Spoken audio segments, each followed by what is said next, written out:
Hello students, welcome to Soumya's Commerce Station. So in this video we'll continue with the chapter 11 of ISC class 11th economics. तो हम 11th chapter कर रहे हैं which is structural changes in the Indian economy after liberalization. तो इस chapter में हमने basically भी ये देखा कि 1991 के बाद जो हमारी economic reforms आए थे उनकी क्या need थी, ठीक है। तो हम इसी की बात कर रहे हैं कि liberalization policy आने के बाद इंडिया में क्या क्या changes हुए, ठीक है। तो हमने फर्स्ट टॉपिक हमारा एक इंट्रोडक्शन, ब्रीफ इंट्रोडक्शन इसका देख लिया था और हमने ये देखा था कि व्हाट वाज द नीड कि इन इकोनॉमिक रिफॉर्म्स को क्यों लाना पड़ा। तो उसमें हमने देखा कि हमारी जो उसके 1991 के पहले की पॉलिसीज़ थी वो बहुत वीक थी। हमने देखा कि जो IMF, वर्ल्ड बैंक वो प्रेशर डाल रहे थे। तो इस तरीके से कई सारे फैक्टर्स हमने देख लिए थे। इस वीडियो में हम स्टार्ट करेंगे पॉलिसी ऑफ लिबरलाइजेशन। तो इस चैप्टर में हम पढ़ने क्या वाले हैं, इस चैप्टर में हम लिबरलाइजेशन, प्राइवेटाइजेशन और ग्लोबलाइजेशन LPG इन तीनों को डिटेल में पढ़ेंगे, ठीक है। तो पहला हमारा टॉपिक क्या है, लिबरलाइजेशन क्या होता है। तो लिबरलाइजेशन की पॉलिसी, अगर आप इस टर्म को समझो तो ये आया है आपका कौन से वर्ड से, लिबरल। और लिबरल का क्या मतलब होता है, स्ट्रिक्ट नहीं होना, ठीक है। तो जो बेसिकली यहाँ पर क्या किया गया, इस लिबरलाइजेशन का मतलब होता है कि इंडिया में क्या है, जितनी भी इंडस्ट्रीज़ वगैरह थी ना उनमें बहुत ज़्यादा रेगुलेशंस लगाए जाते थे। रेगुलेशंस का मतलब किस फॉर्म में, क्या रेगुलेशन, रेगुलेशंस का मतलब कंट्रोल करना। अब देखो इंडिया क्या है, ये हमेशा से रहा कि जब इंडस्ट्रियलाइजेशन इंडिया में हुआ, इंडस्ट्रीज़ बनी, तो ऑब्वियस सी बात है गवर्नमेंट का ये था कि हाँ हमें कंट्रोल करना है, ठीक है। इंडस्ट्रीज़ जो है कुछ गलत काम ना करे या फिर एक्सप्लॉयटेशन ना करे कस्टमर्स का, इसलिए क्या क्या रेगुलेशंस लगाए जाते थे इंडस्ट्रीज़ में। ये रेगुलेशंस क्या होते थे, लाइसेंसेस, ठीक है। लाइसेंसेस मतलब लाइसेंसिंग करना कि अगर आपको कोई पर्टिकुलर इंडस्ट्री में आना है तो उसके लिए आपको लाइसेंस लेना पड़ेगा। इसके साथ साथ अलग अलग ड्यूटीज़ और बाकी चीज़ें होती थी कि बहुत ज़्यादा प्रोसीजर्स होने के बाद ही आप इंडस्ट्री में आ सकते थे, कोई पर्टिकुलर इंडस्ट्री में आ सकते थे इंडिया के अंदर। तो ये क्या था, बहुत ज़्यादा स्ट्रिक्टनेस थी इंडस्ट्रीज़ में। लेकिन लिबरलाइजेशन का मतलब है कि हम अगर चाहते हैं कि इंडिया की ग्रोथ हो, इंडिया की डेवलपमेंट हो, तो उसके लिए इंडस्ट्रीज़ पे जो हम ये इतने रेस्ट्रिक्शंस लगाते हैं, लाइसेंसिंग लगाते हैं, इन सारी चीज़ों को हमें लिबरल करना पड़ेगा, थोड़ा रिलैक्स करना पड़ेगा, ठीक है। इतनी हम लाइसेंसिंग करेंगे तो लोग नहीं अच्छे से इंडस्ट्रीज़ में काम कर पाएंगे। तो यहाँ पर लिबरलाइजेशन की यही बात होती है। और यही सजेशन दिया था हमारे नीड वाले में, जब हमने देखा था तो उसमें यही सजेशन दिया था कि अपनी इकॉनमी को थोड़ा इंडिया को रिलैक्स्ड बनाना पड़ेगा, बहुत स्ट्रिक्टनेस जो इतनी थी वो हटानी पड़ेगी, ठीक है।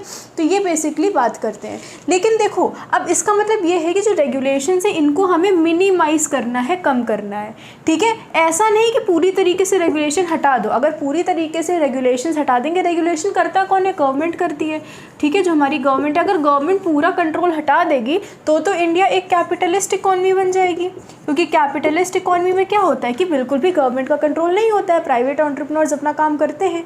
ये नहीं बात करी जा रही है। कहा जा रहा है कि हमें इंडिया को कैपिटलिस्ट या लेसेस फेयर, लेसेस फेयर क्या है, कैपिटलिस्ट इकॉनमी का ही दूसरा नाम है। कैपिटलिस्ट या लेसेस फेयर इकॉनमी में नहीं बनाना इंडिया को। इंडिया अभी भी सोशलिस्ट इकॉनमी है लेकिन रेगुलेशंस कम रहेंगे, ठीक है।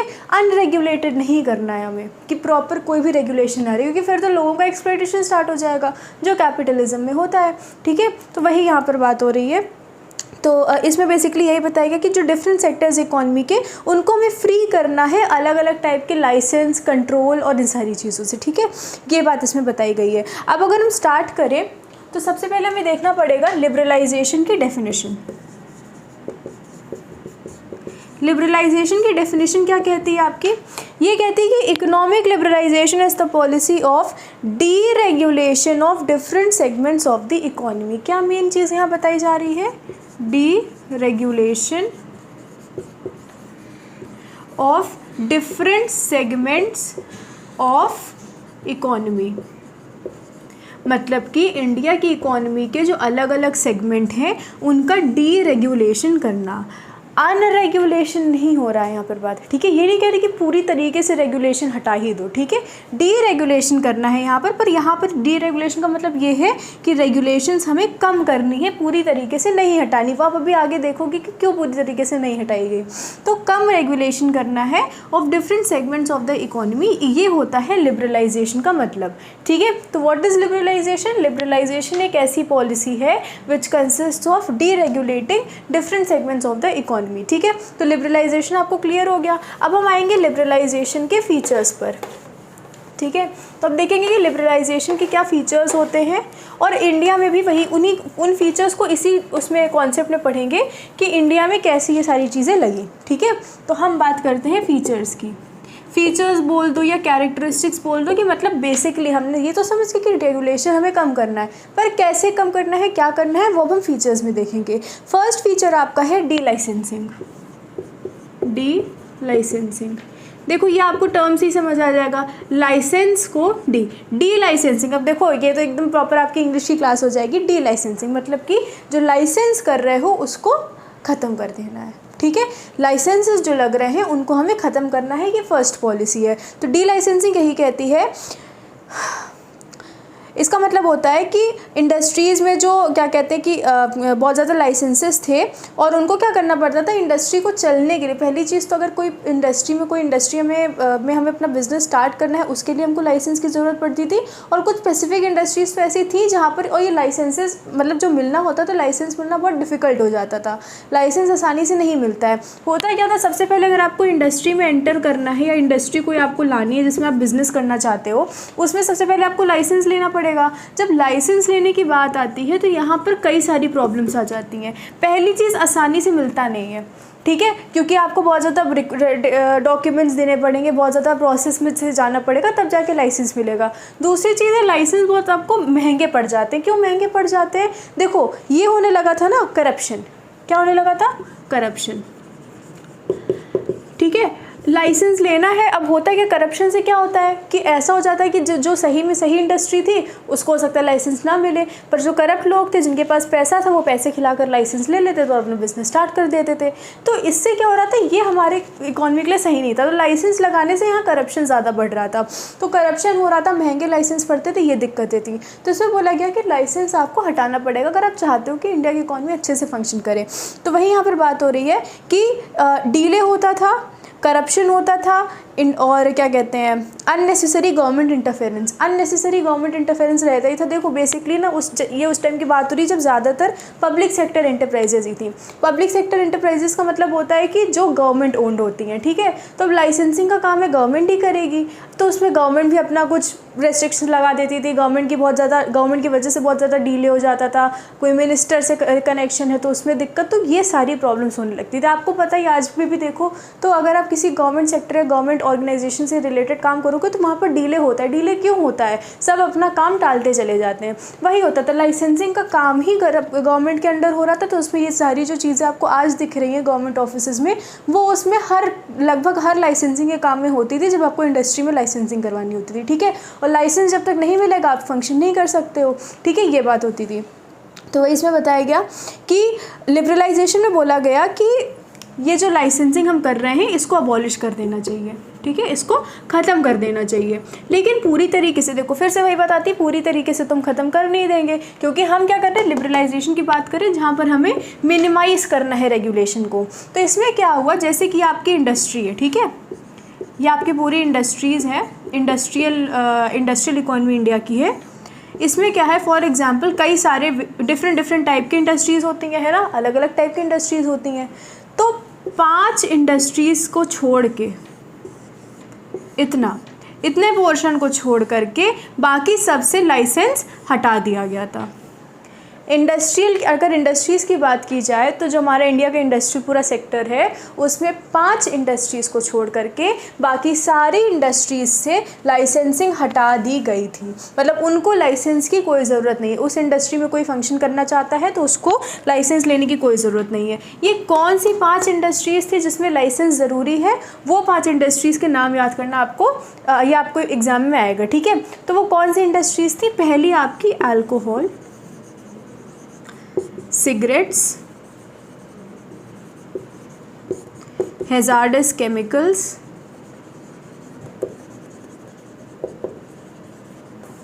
डिफेंस इक्विपमेंट्स,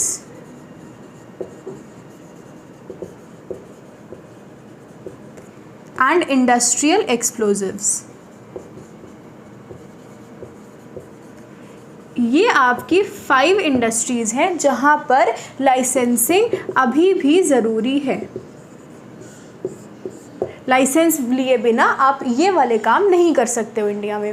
अब आप पूछोगे इनमें लाइसेंसिंग क्यों नहीं हटाई गई, रीज़न क्या था, इंडिया की सिक्योरिटी, इंडिया की सेफ्टी, ठीक है। तो बेसिक सी बात है, हेल्थ की चीज़ें, एनवायरनमेंट को ना हार्म हो, ये सारी चीज़ें।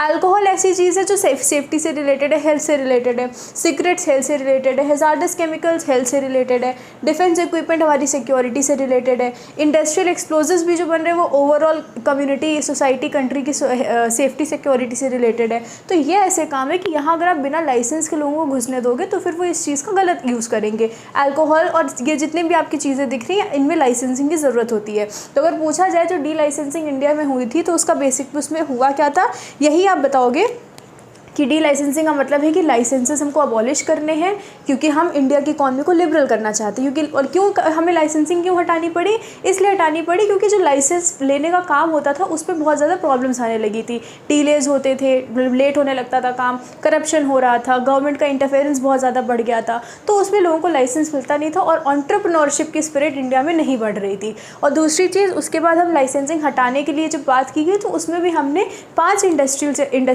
सेक्टर्स को छोड़ करके बाकी सारे इंडस्ट्रीज़ की लाइसेंसिंग हटा दी। वो कौन से 5 है, ये नाम है, ठीक है। इनमें अभी भी लाइसेंसिंग होती है। तो यही बात इसमें आपको बताई गई है। इसके बाद कुछ इंपॉर्टेंट इसमें यही है कि हाँ, एक और चीज़ इसमें बताई जा रही है कि अगर देखो, अगर आप कोई पर्टिकुलर काम कर रहे हो, मतलब अगर आपको इन 5 इंडस्ट्रीज़ के अलावा कोई भी इंडस्ट्री में काम करना है, लाइसेंस की कोई ज़रूरत नहीं, आप अपना काम स्टार्ट कर सकते हो, ठीक है। जो नॉर्मल अगर आप कंपनी होती, जैसे आपको पता है कंपनी होती है तो उसको रजिस्टर करवाना पड़ता है, वो सारी चीज़ें, ये लाइसेंसिंग का इतना नहीं होता है।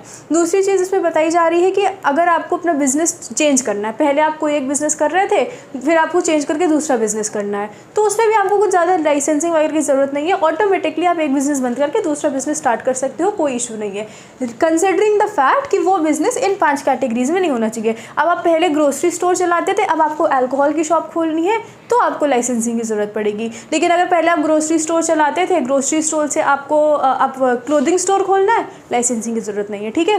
तो इन इंडस्ट्रीज़ को छोड़ करके बाकी इंडस्ट्रीज़ में अगर आप आना चाहते हो तो उसमें आपको लाइसेंसिंग की ज़रूरत नहीं पड़ेगी। तो ये हुआ डी लाइसेंसिंग। तो इसमें देखो, लिबरलाइजेशन का क्या मेन कॉन्सेप्ट है कि हमें रेगुलेशन कम करना है, तो रेगुलेशन यहाँ कम हो गए। सोचो पहले हर इंडस्ट्री में लाइसेंस की ज़रूरत होती थी तो प्रोसेस डिले हो जाता था, ठीक है।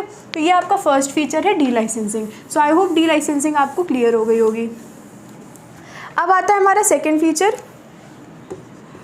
सेकेंड फीचर कहता है relaxation in controlling monopolies. Relaxation in controlling monopolies, ये क्या बोल रहे हैं, पहले इस हेडिंग को आप लोग समझो। देखो, यहाँ पर हम बात कर रहे हैं कि मोनोपोलीज जो हैं उन पर जो कंट्रोल किया जाता था उसको भी रिलैक्स कर दिया गया। मतलब मोनोपोलीज का कंट्रोल भी हमने कम कर दिया, मिनिमाइज़ कर दिया।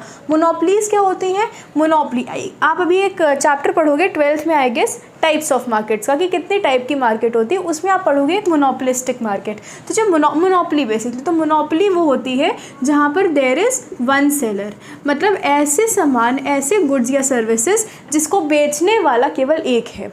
तो क्या होता है, जब किसी एक ही के पास पावर है, एक ही के पास वो सामान अवेलेबल है, तो वो मार्केट आपकी, उस प्रोडक्ट की मार्केट आपकी मोनोपोली हो जाती है। अब फॉर एग्जाम्पल अगर आप बात करो किसका एग्जाम्पल ले सकते, यही मार्कर का एग्जाम्पल लेते हैं। अगर ऐसा हो कि पूरे इंडिया में केवल एक ही मिस्टर ए है, वही उनकी जो कंपनी है केवल वही है जो मार्कर बनाकर सेल कर सकता है, बाकी किसी को बनाना नहीं आता तो नहीं प्रोड्यूस कर पा रहे हैं, तो मिस्टर ए जो भी प्राइस चार्ज करना चाहेंगे चार्ज करेंगे, ठीक है, क्योंकि उन्हें पता है कि मार्कर केवल उनके पास अवेलेबल, तो जिसको मार्कर चाहिए होगा केवल मिस्टर ए से जाकर खरीदेंगे। वो जिस प्राइस पर चाहे उस प्राइस पर बेचेंगे, जिसको हो सकता है किसी को महंगा बेचें, किसी को सस्ता बेचें, तो वो ऐसी प्रैक्टिसेस कर सकते हैं। तो इसलिए मोनोपोली पे पहले क्या होता था, गवर्नमेंट का बहुत कंट्रोल रहता था, ठीक है। तो इसके लिए इसमें आप देखो एक चीज़ भी देखिए, आपको एक एक्ट दिया गया है, MRTP एक्ट। MRTP एक्ट क्या है, monopolies restrictive trade practices act. Monopolies, हाँ यही नाम है, monopolies and restrictive trade practices act. मतलब मोनोपोलीज और ऐसी ट्रेड प्रैक्टिसेस जिनको वो रेस्ट्रिक्शन लगाना है, ये एक एक्ट आया था जिस एक्ट में ये बोला गया था कि जो मोनोपोलीज के असेट्स असेट्स क्या होते हैं? असेट्स वो चीज़ें होती हैं, वो इकोनॉमिक रिसोर्सेज होते हैं जिससे आपको बाद में पैसे मिल सकते हैं, जिसको आप मनी में कन्वर्ट कर सकते हो, वो होते हैं असेट्स। सिंपल सा एग्जांपल, आपके पास जो मोबाइल फ़ोन है, अभी इसको बेचोगे पैसा मिल जाएगा, ठीक है, लेकिन कई चीज़ें लाइबिलिटी भी होती है हमारे लिए, ठीक है। अब जैसे कि आप बात करो फॉर एग्जाम्पल फ्रिज, रेफ्रिजरेटर है आपके पास, उसको सेल कर दोगे पैसे मिल जाएंगे, ये आपके असेट्स। ऐसे ही बिजनेस में भी उनके असेट्स होते हैं, जो बिजनेस का फर्नीचर है, जो बिजनेस की चीज़ें जो बिजनेस करने के लिए यूज़ कर रहे हैं, वो असेट होते हैं। तो इसमें बोला गया कि जिन मोनोपोलीज़ के असेट्स 100 करोड़ है, आई गेस, हाँ, ₹100 करोड़ से ज़्यादा है, हाँ, जिन भी मोनोपोलीज़ के असेट्स 100 करोड़ से ज़्यादा की वैल्यू के रहेंगे, उनको हमेशा गवर्नमेंट का अप्रूवल लेना पड़ेगा अगर वो और इन्वेस्टमेंट करना चाहते हैं, मतलब वो और किसी जगह पैसा लगाना चाहते हैं तो उनको गवर्नमेंट का अप्रूवल लेना पड़ेगा अगर उस मोनोपोली कंपनी के असेट्स 100 करोड़ से ज़्यादा के वैल्यू के। फॉर एग्जाम्पल, आपके पास एक बेड है, फॉर एग्जाम्पल 6,000 का, आपके पास रेफ्रिजरेटर है 20,000 की, चलो बेड तो नहीं, चलो 6,000, चलो एग्जाम्पल ले लो, बेड आपका 6,000 का है, रेफ्रिजरेटर 5,000 की है, आपके पास मोबाइल फ़ोन है 1 लाख का, आईफोन जिसके पास है, ठीक है, और ये 3 चीज़ें आपके, सो आपके पास टोटल एसेट क्या होगी, इन सबको कंबाइन कर लो, टोटल वैल्यू कर लो। तो ऐसे ही बिजनेस का होता है। तो जिनके 100 करोड़ से ज़्यादा के एसेट्स रहेंगे, उनको गवर्नमेंट का अप्रूवल लेना पड़ेगा अगर वो कोई और नया इन्वेस्टमेंट, नई जगह पैसा लगाना चाहते हैं तो ये आपका MRTP एक्ट में बात हो रही थी। तो बात ये करी गई कि हमें मोनोपोलीज पे भी ये रेस्ट्रिक्शंस कम करनी पड़ेंगी। तो इसके बाद क्या हो गया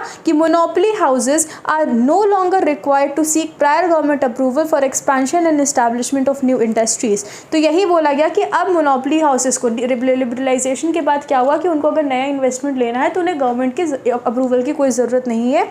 और इसमें यही बताया गया है, लेकिन देखो बात यह है कि जनरली मोनोपोलीज जो है, इन पर जो रेस्ट्रिक्शन था वो कम कर दिया गया है। पर मोनोपोली पे रेस्ट्रिक्शन कब हम करेंगे, जब कोई मोनोपोली जो है, मतलब कोई ऐसा वन सेलर, ऐसी कंपनी जो केवल जो मोनोपोली में आती है, अगर वो एक्सप्लॉइटेशन करेगी कस्टमर्स का, तो डेफिनेटली उसमें गवर्नमेंट को सामने आना पड़ेगा, ठीक है। तो बेसिकली देखो, अगर वही सिंपल सी बात हो रही है कि अब आप जो है ऐसी कोई, जैसे मार्कर है, मार्कर को सेल करने वाला एक ही मिस्टर ए है, अब वो एक कस्टमर को 10 रुपये का बेचेगा मार्कर, एक कस्टमर को 10,000 का बेचेगा मार्कर, तो यहाँ एक्सप्लॉइटेशन हो रहा है। अननेसेसरली मार्कर बना 20 रुपये का, आप उसको 20,000 में बेच रहे हो। तो ये सारी चीज़ अगर करेगा तो यहाँ पर गवर्नमेंट आएगी उस पर रेस्ट्रिक्शन लगाने। जनरली नॉर्मली मोनोपोली वाले सही से अपना काम कर रहे हैं तो उन पर गवर्नमेंट कंट्रोल नहीं करेगी। पर पहले क्या था, पहले MRTP एक्ट के तहत क्या होता था कि असेट्स जिनके 100 करोड़ से ज़्यादा के होंगे उनको गवर्नमेंट का अप्रूवल लेना पड़ेगा अगर वो अपने बिजनेस को और बढ़ाना चाहते हैं, ठीक है। तो ये आपका बात हुई रिलैक्सेशन इन कंट्रोलिंग मोनोपोलीज की। तो इसमें भी आपको इतना ही लिखना है कि इस MRTP एक्ट के बारे में बताना, ये रेस्ट्रिक्शन थी, अब ये रेस्ट्रिक्शन हटा दी गई है, लेकिन अगर मोनोपोली एक्सप्लॉइट करेंगे कस्टमर्स को तो उस केस में गवर्नमेंट को आगे आना पड़ेगा, कंट्रोल करना पड़ेगा, ठीक है। तो ये आपका कौन सा पॉइंट है, रिलैक्सेशन इन कंट्रोलिंग मोनोपोलीज वाला। तो ये सेकेंड फीचर है। तो इस तरीके से आप देख रहे हो, इस तरीके से लिबरलाइजेशन होता है। अब हम आते हैं थर्ड फीचर पे। थर्ड फीचर है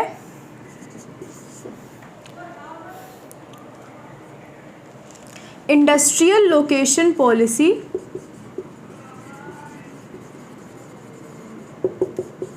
लिबरलाइज्ड। इंडस्ट्रियल लोकेशन की पॉलिसी लिबरलाइज होगी। इसका यह मतलब है, इंडस्ट्रियल लोकेशन नाम से पता चल रहा है कि आपकी इंडस्ट्री की लोकेशन क्या होगी, आपकी इंडस्ट्री, आपका बिजनेस किस जगह पर होगा, इसकी पॉलिसी को भी हमने लिबरलाइज कर दिया, रिलैक्स कर दिया। इसका मतलब कि लिबरलाइजेशन के पहले आप किस जगह पर अपना बिजनेस करोगे उस पर भी रेस्ट्रिक्शंस लगे थे, वही यहाँ पर बात हो रही है। यहाँ बताया गया है कि पहले की इंडस्ट्रियल लोकेशन पॉलिसी जो थी उसमें क्या था, अब फ्रीडम दे दी गई है कि आप इंडस्ट्री अपने किसी भी जगह पर खोल सकते हो, other than the cities with more than 1 million population, no need for obtaining approval of government, ठीक है। देखो यहाँ पर ये बात हो रही है कि अर्लियर इंडस्ट्री पॉलिसी जो थी आपकी, उसमें यह था कि now freedom has been given to industries to start their operation at all location other than the cities with more than 1 million population. मतलब जिन सिटीज़ की 10 लाख, आपको बता दिया, मतलब 1 मिलियन यही होता है, 10 लाख होता है, 1 मिलियन से ज़्यादा की पॉपुलेशन है, उन सिटीज़ में थोड़े रेगुलेशंस लग जाते हैं इंडस्ट्री खोलने के लिए, लेकिन जनरली वो जो 5 इंडस्ट्रीज़ हैं जिन पर अभी भी लाइसेंसिंग लगता है, उसके अलावा आप कोई भी इंडस्ट्री किसी भी जगह पर खोल सकते हो बिना गवर्नमेंट अप्रूवल के। पर जिन सिटीज़ में 1 मिलियन से ज़्यादा की पॉपुलेशन है वहाँ पर आपको गवर्नमेंट अप्रूवल लेना पड़ जाएगा।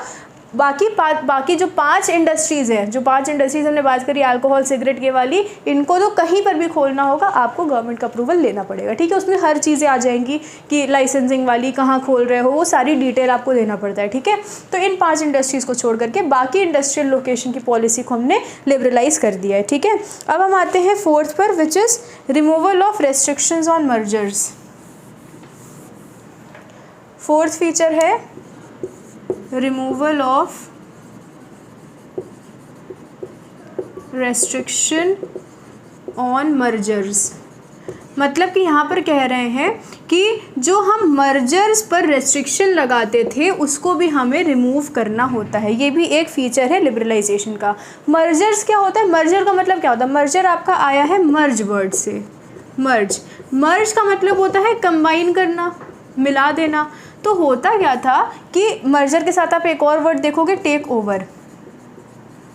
ये होता क्या है? कई बार क्या होता है, 2 बिजनेस फर्म मिल जाते हैं, ठीक है। एक बिजनेस है, दूसरा बिजनेस है, दोनों कंबाइन हो जाते हैं। तो अगर 2 बिजनेसेस मर्ज हो रहे हैं तो उसको कहते हैं मर्जर। अगर 2 बिजनेस में एक बिजनेस ज़्यादा स्ट्रांग है या कुछ भी है, एक बिजनेस दूसरे बिजनेस को अपने अंदर ले लेता है, उसका टेक ओवर कर लेता है। मतलब कि एक बिजनेस वहाँ पर क्या बोल सकते हो उसको, सुपीरियर हो जाता है, दूसरा बिजनेस जो होता है वो इन्फीरियर हो जाता है, और जो पहला बिजनेस है सुपीरियर वाला, वो कंट्रोल कर लेता है पूरा दूसरे बिजनेस पे। मर्जिंग सेम लेवल पर हो रही है। टेक ओवर में क्या होता है, एक बिजनेस अपर लेवल पर होता है और वो किसी छोटे बिजनेस को अपने अंडर कंट्रोल में ले लेता है, तो इसको कहते हैं टेक ओवर। तो अगर 2 बिजनेसेस मर्ज हो रहे हैं या एक बिजनेस दूसरे बिजनेस का टेक ओवर कर रहा है, तो इस केस में पहले रेस्ट्रिक्शंस होते थे, वही गवर्नमेंट का अप्रूवल लेना पड़ता होगा, बाकी चीज़ें डिस्कस करनी होती होंगी, प्रोसेस होता होगा पूरा, तो ये रेस्ट्रिक्शंस भी हटा दिए गए। तो वही यहाँ पर बता रहे हैं कि मर्जर्स में, टेक ओवर्स में, सेपरेशन ऑफ इंडस्ट्रियल यूनिट्स, इसमें जो भी रेस्ट्रिक्शंस लगते थे पहले, वो सब हट गए हैं, वो सब हट जाते हैं according to the policy of liberalisation, ठीक है। अब हम आते हैं 5th पर। 5th फीचर आपका क्या कहता है? 5th फीचर है liberalisation of capital market. Liberalisation of capital market. Capital market क्या होती है? देखो, सबसे पहले कैपिटल मार्केट को समझो। यहाँ बोला जा रहा है कि जो कैपिटल मार्केट है उसको भी हमने लिबरलाइज कर दिया है।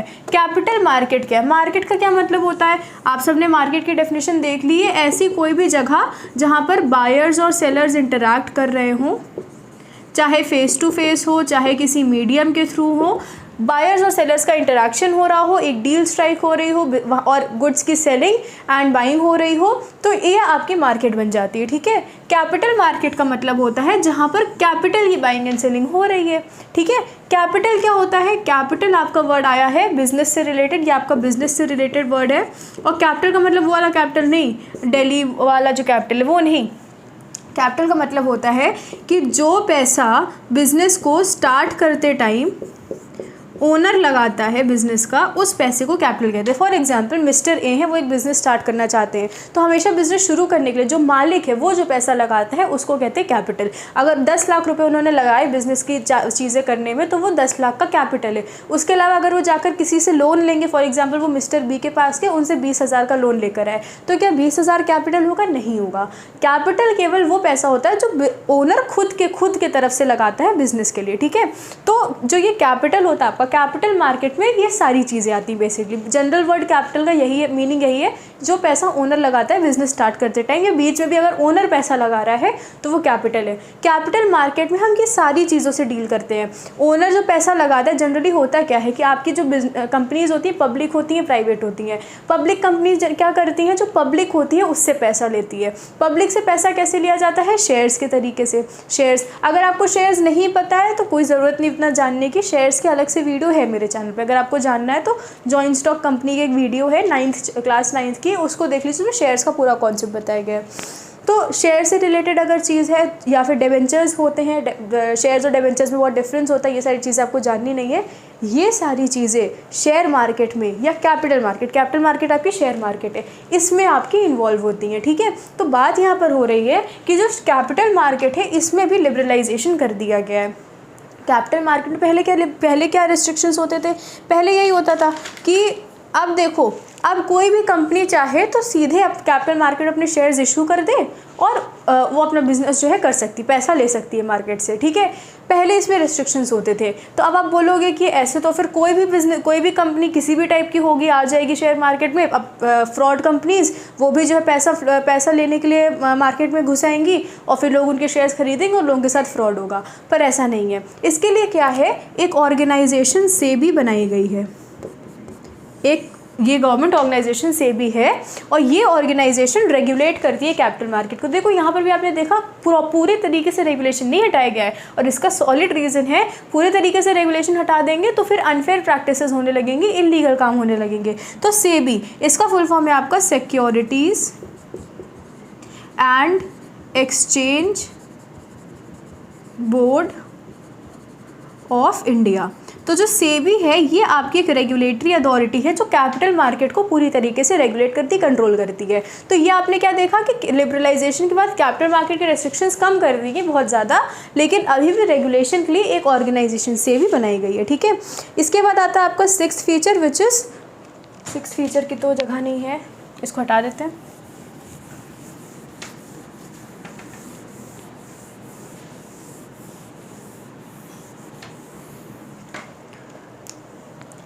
सिक्स फीचर की अगर हम बात करें तो ये है आपका फॉरेन एक्सचेंज मार्केट रिफॉर्म्स।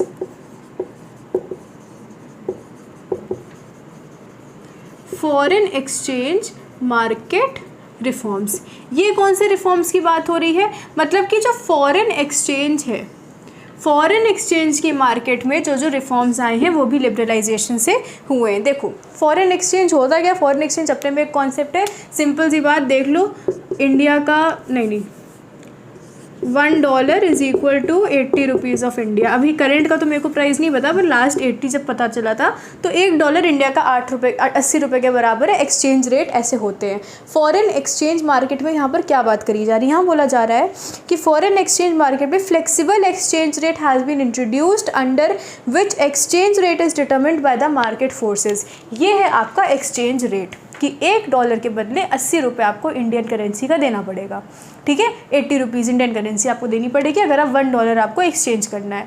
तो ये आपका एक्सचेंज रेट होता है। यहाँ पर इस पॉइंट पे बात हो रही है कि ये जो एक्सचेंज रेट है कि $1 कितने इंडियन रुपीज़ पे के बदले में मिलेगा या एक्सचेंज होगा, ये डिपेंड करेगा मार्केट फोर्सेस पर।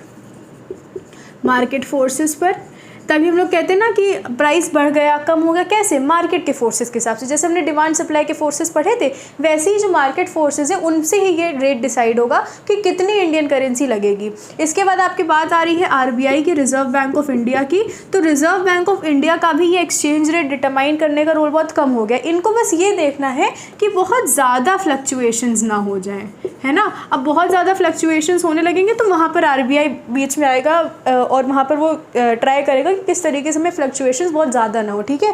तो वही बात हो रही है कि रिजर्व बैंक ऑफ इंडिया केवल ये देखता है कि एक्सट्रीम फ्लक्चुएशंस ना होने लगे इस रेट पे, और exporters of foreign exchange currency को कन्वर्ट, हाँ बाकी फालतू चीज़ें बताई गई हैं। फॉरेन एक्सचेंज मार्केट रिफॉर्म ये हुआ है कि जो फॉरेन एक्सचेंज रहेगा हमारा वो मार्केट फोर्सेस पर डिपेंड करेगा, उनसे डिसाइड होगा। और रिजर्व बैंक ऑफ इंडिया भी केवल उसकी, reserve bank of India foreign exchange में तब इन्वॉल्व होगा जब बहुत ज़्यादा एक्सट्रीम फ्लक्चुएशंस होने लगेंगे। अब अगर अचानक से हो जाए कि $1 of US is equals to क्या बोल सकते हैं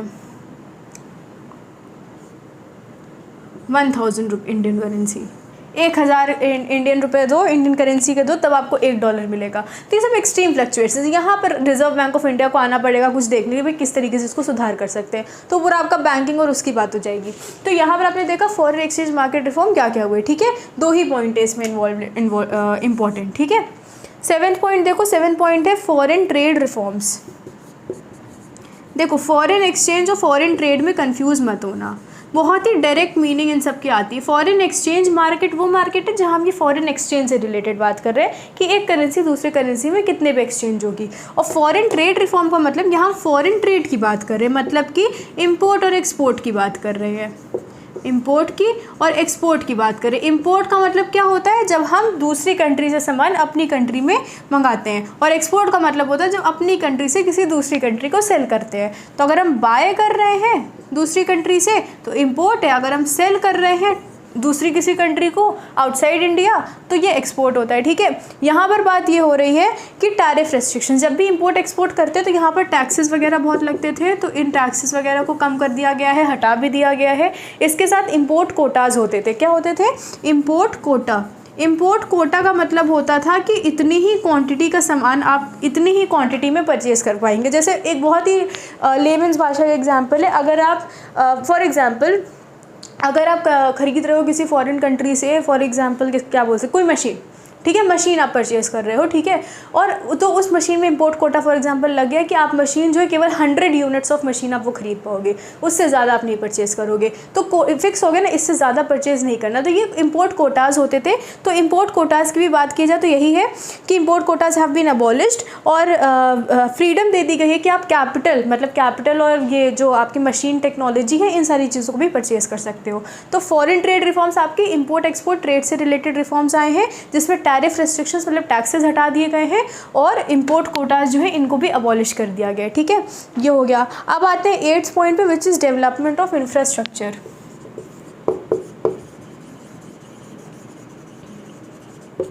डेवलपमेंट ऑफ इंफ्रास्ट्रक्चर, तो इंफ्रास्ट्रक्चर में आपका क्या आता है, रोडवेज आ गई, ठीक है, कम्युनिकेशन, ठीक है, इसके अलावा क्या चीज़ें हैं, पावर, सिविल एविएशन, बैंकिंग, ये सारी चीज़ें, पावर, बैंकिंग, ठीक है। तो ये है कि लिबरलाइजेशन के बाद ये चीज़ें, इंफ्रास्ट्रक्चर की चीज़ें जो केवल गवर्नमेंट के कंट्रोल में थी, केवल गवर्नमेंट ये चीज़ें डेवलप कर सकती थी, लिबरलाइजेशन के बाद इन फील्ड्स में, इनके डेवलपमेंट में अब प्राइवेट सेक्टर भी आ जाएगा। ठीक है, प्राइवेट बैंक्स आपने देखे हैं, जैसे आपका है ICICI बैंक, ठीक है, ICICI बैंक, हाँ, ठीक है, उसके बाद आपका है बहुत और भी प्राइवेट बैंक्स होते हैं। ठीक है, तो ये है कि बैंकिंग सेक्टर में भी प्राइवेट बैंक्स आएंगे, HDFC बैंक प्राइवेट बैंक है। तो बैंकिंग सेक्टर में पहले केवल गवर्नमेंट का चलता था, फिर लिबरलाइजेशन में प्राइवेट को भी इन्वॉल्व कर दिया गया। ऐसे रोडवेज, कम्युनिकेशन में, पावर में, इन सारी चीज़ों में भी प्राइवेट भी आएगा, प्राइवेट लोग भी इसमें बिजनेस कर पाएंगे। ये आपका लिबरलाइजेशन हुआ। ठीक है, तो ये डेवलपमेंट ऑफ इंफ्रास्ट्रक्चर का था। अब है ease of doing business. Ease of doing business, ease of doing business नाम से ही पता चल रहा है कि हमें बिजनेस करवाना आसान करना पड़ेगा। एनडीए गवर्नमेंट, मोदी जी की गवर्नमेंट, इसमें क्या था कि जैसे आपको पता है ईज़ ऑफ डूइंग बिजनेस की पॉलिसी है, तो ईज़ ऑफ डूइंग बिजनेस ये है कि बिजनेस आप आसानी से कर सकते हो। तो ये एक तरीके से कंट्री में एंटरप्रेन्योरशिप की जो स्पिरिट है उसको डेवलप करने के लिए आई है। तो वही यहाँ पर बात हो रहा है कि जो रूल्स थे लाइसेंसेस वाले, परमिशन लेने वाले, ये सारी चीज़ों को हमने बहुत आसान कर दिया है, ख़त्म कर दिया है, और इस वजह से क्या हो रहा है कि कंट्री में बहुत सिंपल तरीके से करती है कि जिससे ज़्यादातर लोग अब आ पाएंगे, बिजनेस एंटरप्रेन्योर्स बन पाएंगे। क्योंकि बहुत से लोग इसी वजह से बिजनेस नहीं स्टार्ट कर रहे होते थे कि इतनी लाइसेंसिंग है, इतना डॉक्यूमेंट लगेगा, तो पहले कहते थे इतने बवाल में नहीं पड़ना है, बिजनेस शुरू करने में ही इतना टाइम लग जाएगा। अब आप आसानी से शुरू कर सकते हो, तो आसानी से जब चीज़ मिलने लगेगी, आसानी से चीज़ें पॉसिबल हो जाएंगी, तो ज़्यादा से ज़्यादा लोग बिजनेस करने में आएंगे। और बिजनेस जितना ज़्यादा एक कंट्री का डेवलप होगा, एंटरप्रेन्योरशिप जितनी ज़्यादा होगी, उतना ज़्यादा कंट्री की इकोनॉमिक डेवलपमेंट होगी। ठीक है, इसके बाद आता है आपका 10th point, which is other changes. 10th point है आपका अदर चेंजेस का। अदर चेंजेस की अगर बात की जाए तो इसमें यही है कि लिबरलाइजेशन जो है उसमें आरबीआई का कंट्रोल जो है उसको आरबीआई जो reserve bank of India central bank है, इसका जो कंट्रोल है कमर्शियल बैंक से उसको कम कर दिया गया है। बहुत अच्छी लाइन यहाँ पर दी गई है कि जो आरबीआई है उसको कंट्रोलर से फैसिलिटेटर, हाँ, रेगुलेटर से फैसिलिटेटर बना दिया गया। ठीक है, जो कंट्रोल करता तो उस चीज़ का काम क्या कर दिया गया है कि आप कमर्शियल बैंक्स को फैसिलिटेट करोगे, सपोर्ट करोगे। ठीक है, तो यहाँ तक, यहीं तक आपके चेंजेस थे। ये आपके थे what are the features of liberalisation. तो हमने ये देखा लिबरलाइजेशन क्या होता है, लिबरलाइजेशन के सारे फीचर्स देखे, डी लाइसेंसिंग देखा, मोनोपोलीज़ के रेस्ट्रिक्शंस कम करेंगे वो चीज़ें देखी। फिर हमने यहाँ फॉरेन ट्रेड से रिफॉर्म्स देखे, फॉरेन एक्सचेंज में जो रिफॉर्म्स थे उनको देखा, इंफ्रास्ट्रक्चर वाली चीज़ें देखी। तो ये अलग अलग चीज़ें हैं जो लिबरलाइजेशन में होती हैं, लिबरलाइजेशन के फीचर्स हैं। एंड इंडिया में भी ये जो चीज़ें की गई वो है। 5 जो इंडस्ट्रीज़ हैं विच जहाँ पर अभी भी लाइसेंस की ज़रूरत होती है, उनके नाम याद रखना, वो आएगा अलग से। अब इसके बाद हम नेक्स्ट वीडियो में देखेंगे आगे सिग्निफिकेंस लिबरलाइजेशन का देख लेंगे एंड फिर प्राइवेटाइजेशन पे बढ़ेंगे, ठीक है। सो कोई भी डाउट्स है then to ask in the comment section below, otherwise take care of your self, study hard and God bless you all.